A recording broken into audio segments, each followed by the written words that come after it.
Welcome to AUMARCHE, and today we have Matthew in the room with us to talk about the Fashion Innovation Agency. So before we dig into all the questions, can you please introduce yourself first, and then maybe tell us a little bit about the concept and idea behind Fashion Innovation Agency? Sure. Hi, everyone. I'm Matthew Drinkwater. I head up the Fashion Innovation Agency at London College of Fashion, and we have a remit to explore emerging technology and its impact on the fashion and retail industries. So what we try to do is kind of separate our work into three main areas. We look at how we can use technology to change the way that designers are making their collections. So that could be anything from smart materials to smart processes, change the way they show their collections. So we've kind of used fashion weeks as a playground and a testing for those technologies, particularly around immersive technologies. So augmented reality, mixed reality, and virtual reality. And then the final area of work is how we use that technology to help designers or brands retail their technology. So it's kind of looking at a very traditional designer business model and demonstrating what you can do with technology to hopefully accelerate the pace of change in the fashion and retail industries. And then what we try to do is bring back all of that technology, whether it's software or hardware, back to the college to put into the hands of a new generation. And so what we hope is that we give an opportunity for students to become accustomed with that technology and leave with a much greater depth of understanding of what emerging technologies can do within whatever field they're interested in. So FIA, I'll just say FIA, is Sure. part of LCF. And let's trace back to the beginning. Why do you start this? What's the story like?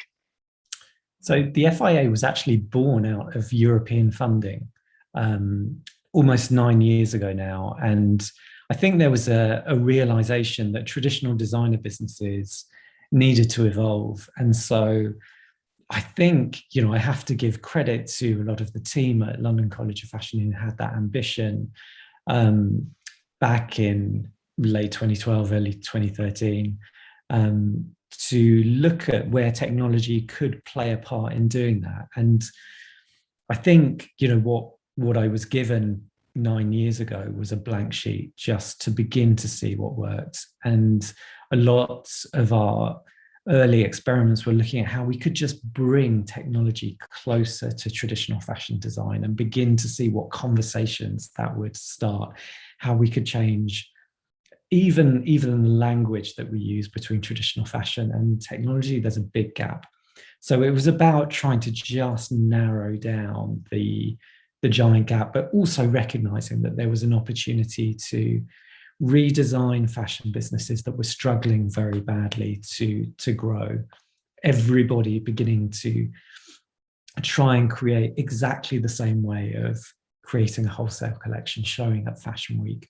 We recognized that there was an opportunity to do something different. And so that's kind of what we were exploring in the very early days. Oh, that's very interesting. So because fashion is such a physical industry, and then in some for some right now it's still majority physical. And when you say I'll go back to 9 years ago, I mean, I assume a lot of people probably wouldn't even consider technology as the thing for in fashion industry, as in when I was a student pretty much 4 years ago, when you talk about digital fashion, I'll be yeah, I'll consider that, but I just put it on the side.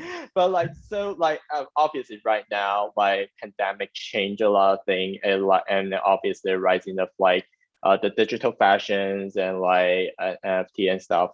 What stage do you think we are right now on digitizing fashion? So I think we're still at the very early stages. And the reason I say that is that if I look across the industry, there's simply not the skill sets within individual businesses to allow for really huge transformation. And I think a lot of that is kind of based on the number of digital designers that are coming out into the market. Obviously, LCF is really focused at trying to do that. But also, I think it does point to the tools themselves and what's available. A lot of the digital design tools are great to use if you come from a pattern cutting background, but perhaps less so intuitive if you're more from a traditional design background. And really where we need to go, and we've been looking at how the tools that are used, particularly in virtual reality, the idea that you could just sketch in 3D is something that's really important for anyone working in design. Like when we look at that journey of traditional designers, it's picking up pencil and paper sketching, and then you hand that over to a pattern cutter, and then so begins the process. But at the moment, we need to kind of transition those guys who would ordinarily just pick up a pencil or a pen and get them to work natively within 3D. And that jump still has some way to go. I would kind of liken it a little bit to the animation industry, where kind of those key skills still remain. You've got to be able to draw, right? But that transition to fully digital has happened. Like everybody understands how to work in 3D within animation. So I think, there is a long way to go. We need a lot more to come through with an understanding of how to best apply the technology. And some of those tools will need to evolve as well over time. So I think it's still very early, but what we're seeing is like an explosion of interest. You can see from luxury brands to startups, there is an opportunity here. And I think for me, that's probably the most exciting thing, is that we know there's work to be done, but look at what's happening already. There's this big bubbling, growing market for new businesses, new experiences, new ways of thinking about how we create product. We need to kind of harness some of that magic and get some of the core skills embedded into our graduates so that they can go into the working world and genuinely start effecting the change that we know is coming. I'm really interested in the student part, but I'll probably ask that later. Before that, I want to go back to the digitize, the project you did, because there's few projects like you did. I think it's really mind blowing, because it's you almost immersed in this sort of kind of another realm or another metaverse in some way. So the real time, I want to ask more about the details of the real time and the London Fashion Week metaverse, that few project that you did. Yeah, so that's probably one of the big standout projects for us. So that's one that we did in collaboration with Lucasfilm, who makes Star Wars, and their visual effects team, ILM. Specifically, they have a team called ILM X Lab, which is focused on immersive experiences. And we'd done some work for the Walt Disney Company back in 2015 for the launch of the Star Wars movies that came out back then. And we're introduced to some of the team at ILM. And we started to have conversations about what they were developing for more immersive cinema experiences and how they could storytell within a kind of cinematic universe. And we were trying to kind of digitize and create these new experiences within fashion. It was kind of like these two parallel streams. And in 2015, we started to talk about what might be achievable. And it was probably a bit early. And we kind of waited about 18 months. But from 2016 onwards, those conversations started to get a little bit more serious. And by the time that we got to 2018, when we actually showcased that, was a point of, okay, we could do this. We could begin to show how we can overlay real-time visual effects onto a physical environment. There's a lot of talk about metaverses at the moment. Back in 2016, we were envisioning what this could look like. So we were thinking about, as you open your door, if you hold up a mobile phone or put on a pair of AR glasses, that you would be able to see this digital world all around you. And that was the inspiration for that project. But no one had done it, and no one had even got close to imagining what it could look like.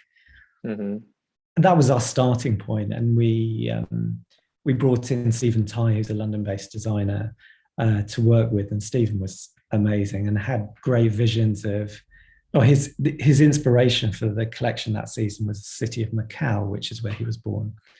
Yeah. And traditionally, what Stephen would have done is written in his show notes about that inspiration. So we decided that rather than just writing those show notes, we could literally take people to the city of Macau. And so that's what we did. We had this beautiful venue in central London, which was part of the Foreign and Commonwealth Office. And we overlaid a digital version of the city of Macau onto that physical environment.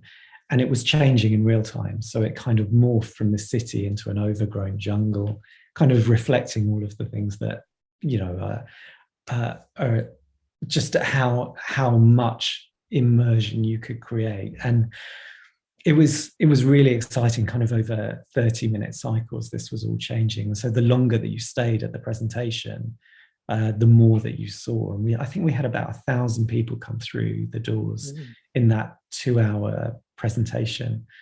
And the reaction was extraordinary. And we had a motion capture performer who was driving a digital model, who was standing on stage with real physical models. So you have this amazing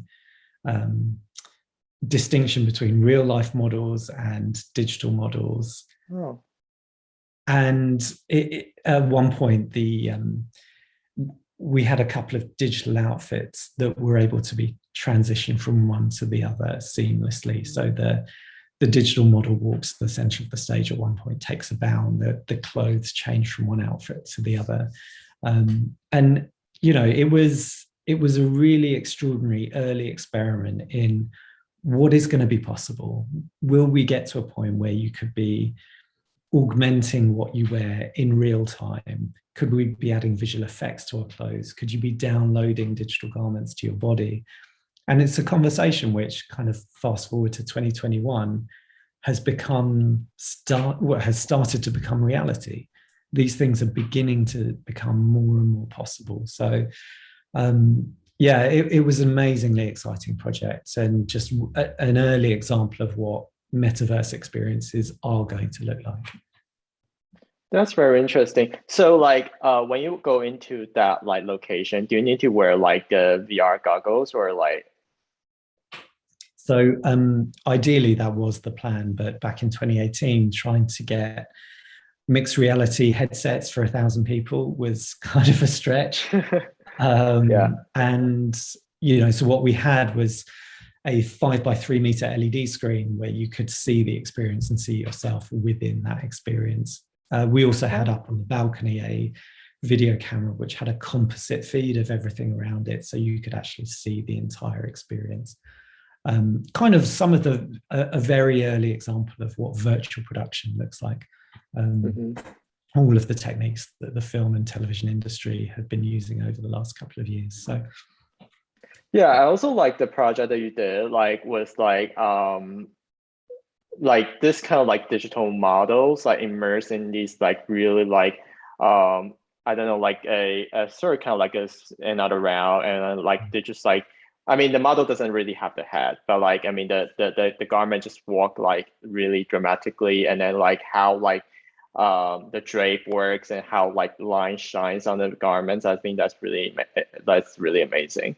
So can you tell me a little bit about that technique or that whole project? Yeah, I mean, I think there are lots of challenges to creating lifelike avatars, and if you want to go to something which is photorealistic of a human being, it's still many years away from completion. So what we tend to do is try to avoid human-like looking avatars and try to focus more on the material, and that has pushed us towards looking at how do we simulate cloth in real time. And we've been collaborating with a number of different partners to try and push those boundaries. I guess most recently with another visual effects studio based in California called Digital Domain, who can train an algorithm to simulate the cloth.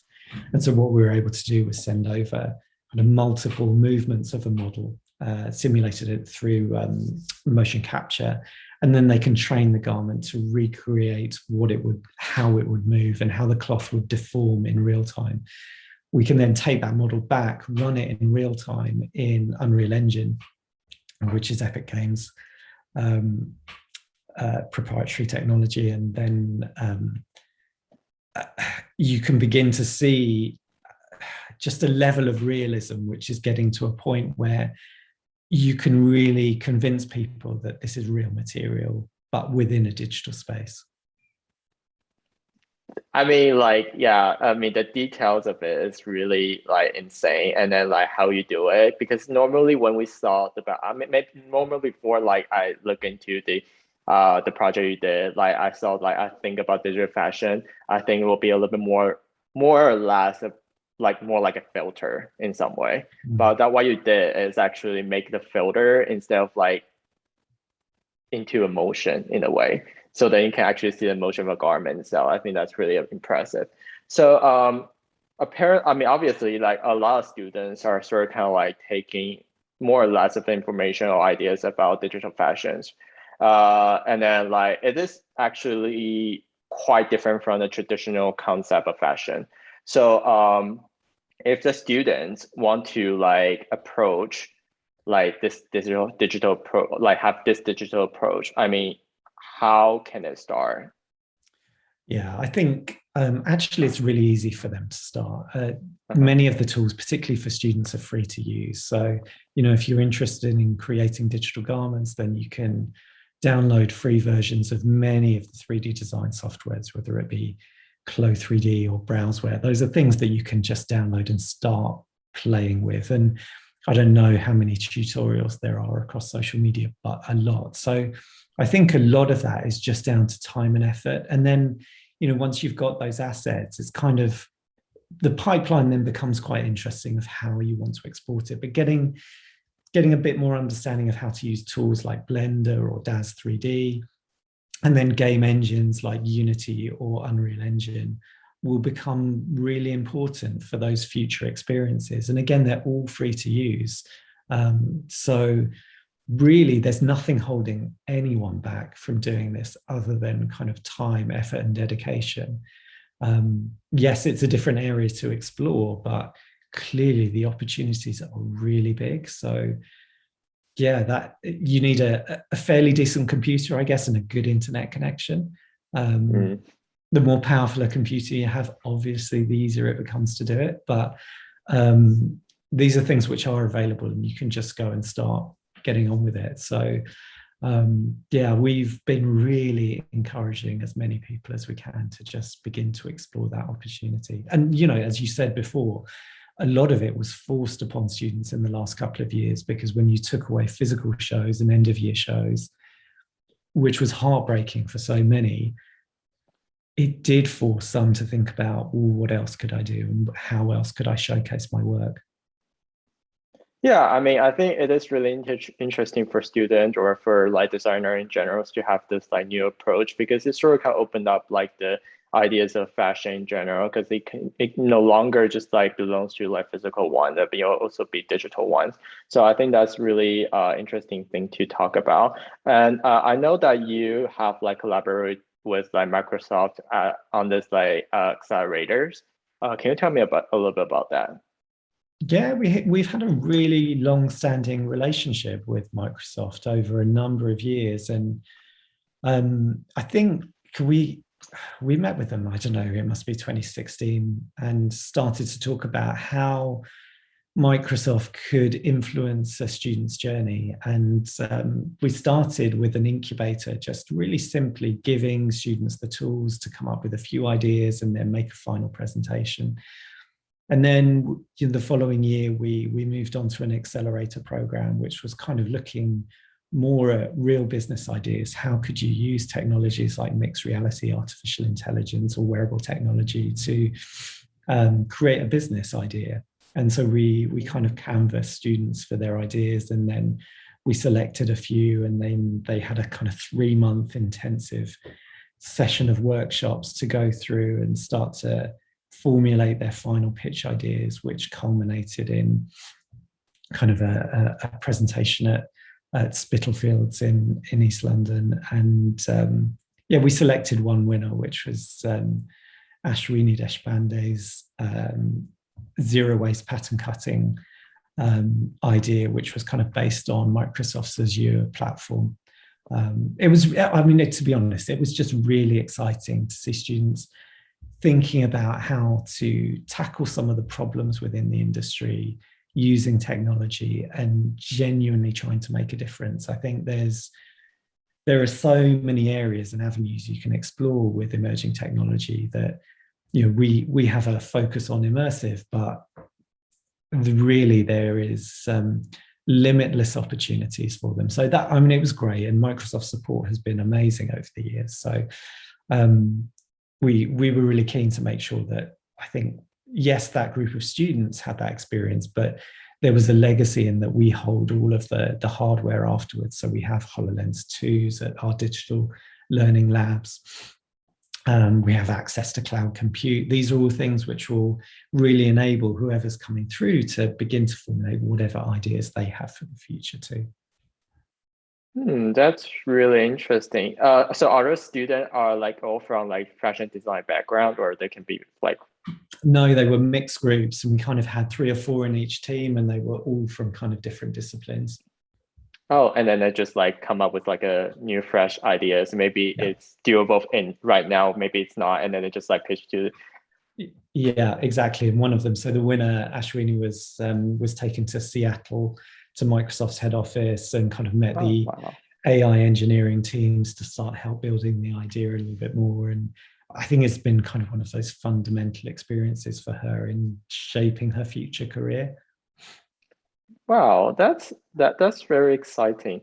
So I mean, like, just like what I said about like fashion in some way, it's because this is the necessity for like our daily life, and like to fully digitize it is sort. I mean, for me right now, I really cannot think about how to fully digitize fashion in general. So what direction do you think like digital and physical fashion will go to? And how do you think people, or like in general, like, yeah, all the consumers gonna balance it? I think, you know, what I get a sense when we talk about this digital versus physical, it's almost as if physical fashion sees digital as a replacement threat. And it's kind of not that at all. Yes, we would like to temper some of kind of the overconsumption that we see in the industry through maybe offering an alternative. But I think it's additive, isn't it? I think it's something that allows you to express yourself in a different way. And I think as the technology improves and evolves, you'll see an explosion of creativity around digital mediums that allow for a way of creating fashion that removes all of the limitations that surround physical. Clearly, you're going to be able to create within digital something that is impossible to create in the physical world. That doesn't represent a threat to physical fashion whatsoever. It represents a massive opportunity for us to just create even more excitement and joy around an industry. And perhaps, you know, if we look at what we did with Lucasfilm back in 2018, was the idea of how we could augment what we were wearing with real-time visual effects. Could we add more value and longevity? Could you value what you have in your wardrobe now by being able to add visual effects to that garment, download different reactions, different filters for that garment that over time could evolve, that could change with the people that you meet or the environments that you're in? Is there a way that we can make people value what they have already through a digital medium? And I think there is. So it will be really exciting to see what happens in the years ahead. And I think there will be more acceptance of these types of experiences as the hardware and the software evolves to enable us to experience it in a more meaningful way. So if we get a pair of glasses that genuinely opens up this world and feels good to wear and feels natural to wear, then I think you'll see this mass adoption of more digital experiences, and clearly fashion will be part of that. Yeah, I definitely think digital fashion is, if it's not different, but then you will be like really the supplement for the physical one.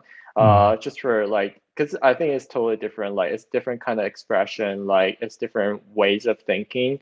Obviously, I mean, it can like help the physical one, and the physical one will help the digital one as well. But like in some way, like if you want to be a designer, like you can like really just be the traditional designer as you want, but at the same time you can choose to be fully digital. Like it would be totally different paths and different ideas or concept.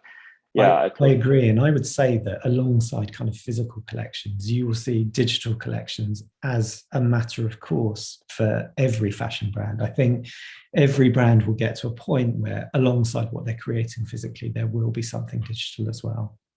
Yeah, and then I think it is a solution for like last fashion waste as well, because like right now fashion, like just for like producing the thing, it could like really massively like cost not only a lot of money but a lot of like waste as well. I think So if yeah. you see the statistics around social media, I think 1 in 10 UK shoppers admit to buying something just to post a photo on social media. So that's 1 in 10 admitting it. We know that those numbers are higher. Like there is a solution, and already there are brands out there kind of servicing the needs around digital fashion that allow you just to post an image of you wearing something digital on social media. We can challenge that behavior through digital techniques. Yeah. So before I head up to the last question, I want to ask about your vision for FIA or digital fashion in general. I mean, if I was going to talk about the vision for the FIA, it will always be to be exploring new technologies and emerging technologies. We are building a pathway for new experiences for the fashion industry. And I guess by definition, emerging technologies will always be changing and new. And so I think it's really crucial for the industry to have a guiding light. And what we've always aspired for the FIA is to be that guiding light. You can see us experimenting and taking the risks that perhaps traditional businesses cannot do. We operate within a space that allows for research and experimentation. And so the team and I are really, really dedicated to ensuring that what we're doing is pushing boundaries and creating aspirational projects that excite and inspire a new generation to begin to pick up those tools and to create their own experiences, own brands, own businesses within a digital space. So that's what we will continue to do. Where I think digital fashion will get to is a point where we have complete acceptance of not just getting dressed and looking at what our normal physical clothes would be, but kind of there is a wardrobe update that will look a little bit different. We have that opportunity to kind of layer the world with digital content. That metaverse vision will come to fruition. We are going to see the world laid with a entirely digital content around us. So I think there is a really huge opportunity for individual designers, for businesses to be building aspirational pieces of digital clothing that people will want to buy and engage with and interact with. So I think that's where things will eventually go. We will need kind of hardware to support that. So I think there's still a way to go before we get to that point. And it feels as exciting and realistic and as high definition perhaps as we want it to be. But yeah, we will keep pushing it down that track. Wow, that's really interesting. So my last question, because it's the topic of the whole magazine, can you tell me something new? Oh, something new. The industry is obsessed with new, isn't it? And I think this is one of the things that I mean, it's difficult for me because we're always focusing on new technologies as well, but not really a completely new idea, but I think a topic that will become increasingly important. I was going to say digital pollution as a term is something that I think will become increasingly relevant to our lives in the years ahead. Everybody is talking about the impact of the physical fashion industry on the environment. We also have to consider the impact of the digital fashion industry on the environment and on our mental health as well. So digital pollution is a topic that I want us to consider as we begin to imagine a world where there is digital content all around us all the time. Every project that we build has to be considered in the way that we think about what is right, what is enhancing our lives, and what is not doing that. So I think those are things which are really, really important to me. And we actually take it really seriously as a team. As what we need to do is ensure that we bring positivity to the world, that we add something which has meaning, is not damaging to the planet as well, and perhaps changes people's behavior. So digital pollution as a term is one that I would like to see discussed more, isn't discussed enough. And I'll just throw that out there as my new term. Wow, this is pretty new to me because I never ever thought about, I mean, this never occurred to me that actually happened in our life. But well, thank you very much for the conversation today. And then, yeah, I learned a lot. Oh, it's my pleasure. It was really fun. Thank you.